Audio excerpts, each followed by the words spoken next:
In this exercise, we're going to apply the sharpening effect to our image using a layer of high pass. I've gone ahead and saved my progress to smoothcontours.psd, found inside the 17 Shads highlights folder. So called because we really have very successfully smoothed out the contours inside this image using Gaussian blur. Let me show you what I mean. I'm going to go ahead and zoom in on this dude just a little bit here. And I'm going to Alt-click or Option-click on the eyeball in front of the background layer so we can see the original version of the guy. Now, he's not very old. Looks to me like he's possibly in his 20s. No real skin blemishes to speak of. He's got some razor stubble, but, you know, if he wanted to shave, he could. So presumably that's what he wants. But check out the colors in his neck here. This image looks like it's been stressed, by which I mean it's been edited inside of Photoshop. Possibly some things got missed along the way. For example, he's got this pale skin in his neck. And then we move into this region. I'll go and zoom in on his neck so we can see this. Notice that we have this ruddy shadow right there.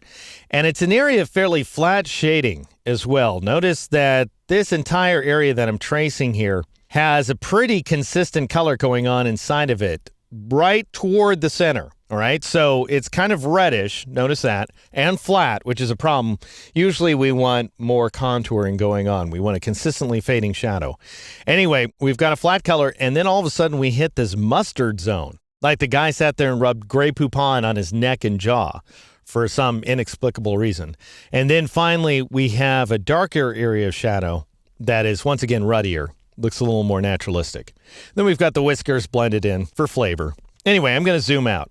Notice, as soon as we go ahead and add this shadows highlights layer, that a couple of things occur. First of all, we get a little more contouring going on inside the pale region of the neck, which is a great thing. So we have a lot more shading going on, a lot more incremental shading, which is very nice, between this pale area and then going into that sort of medium red area there.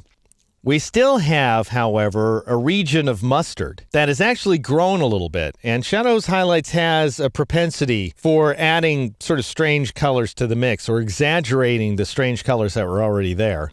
And then we go into that dark sort of red shading.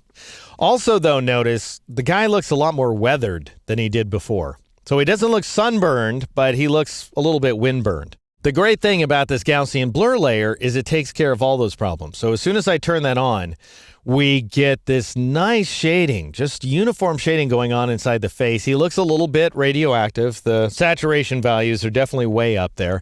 And if that worried you, you could always add a vibrance layer later to the stack, a vibrance adjustment layer, and take those saturation values down. I like them, though. I think that works out very nicely. And then check out the neck here. Much more uniform shading, not nearly that same degree of mustard. A little bit of it still hangs on, but it's red enough that it looks naturalistic. It looks endemic to the image.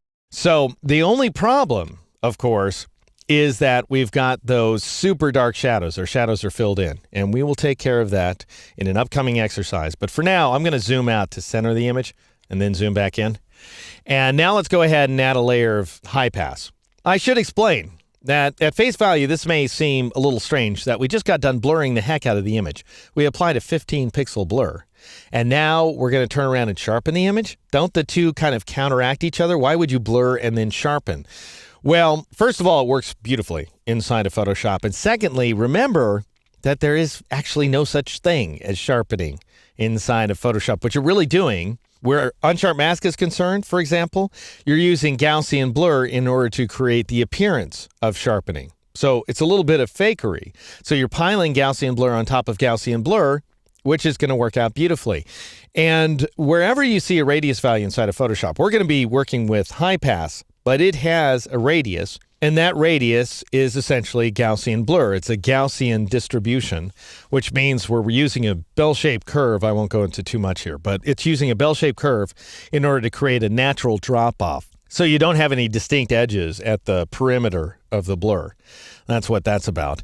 And almost all the radius values inside Photoshop are Gaussian. The notable exception being Smart Sharpen, which you can swap between Gaussian blur, lens blur, and motion blur, as you may recall. So anyway, let's go ahead and apply high pass. Let me first start by showing you how to do it wrong. This is the way you would probably think you should do it based on the way we've been working so far, you might think you grab that Gaussian blur layer right there and you create a copy of it by pressing Control-Alt-J, Command-Option-J on a Mac, because we need high pass to be on an independent layer. And I'll go ahead and call this guy high pass, and I'll click OK. And it's still set to overlay. I don't want that, so I'll switch it back to normal, like so. And then press the escape key so that option isn't stuck. And then I'll go up to the filter menu, choose other, and I'll choose the high pass command. Shift F10 if you load a D keys. And this is the value I want to apply. I want to apply a radius of 5 pixels because presumably I'm printing this image. And I also want a fairly high radius value in order to compensate for the fact I've blurred the image and I have all these other effects going on.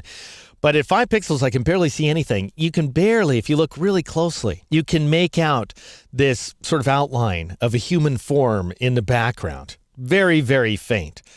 Why is that? I mean, I should be seeing something. High pass is well known for being that filter that grays out the image, but still, I should be seeing some edges.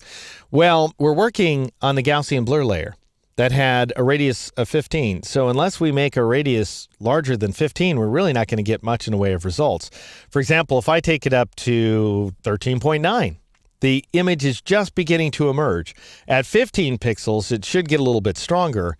Let's see how high we have to take. Well, there you go. At about 50 pixels, we start getting some decent results out of this filter. Actually, I bet we could take it down to 30 pixels and still see something. Yeah, there it is. But still, this is a very high value, and it's certainly not going to give us anything resembling sharp edges. These are very murky, thick, gooey edges, in fact. So if I clicked OK to accept that obscenely high value there, and then I change the blend mode to overlay, well, we're going to get a stronger effect. We're going to get some clarity out of this high pass layer, but it's not sharp. Notice if I turn it off and then I turn it back on, well, we're getting some more distinct edges out of this effect, but this is not sharpness. How do we go about creating an independent layer that serves our sharpening needs? I will show you exactly how in the next exercise.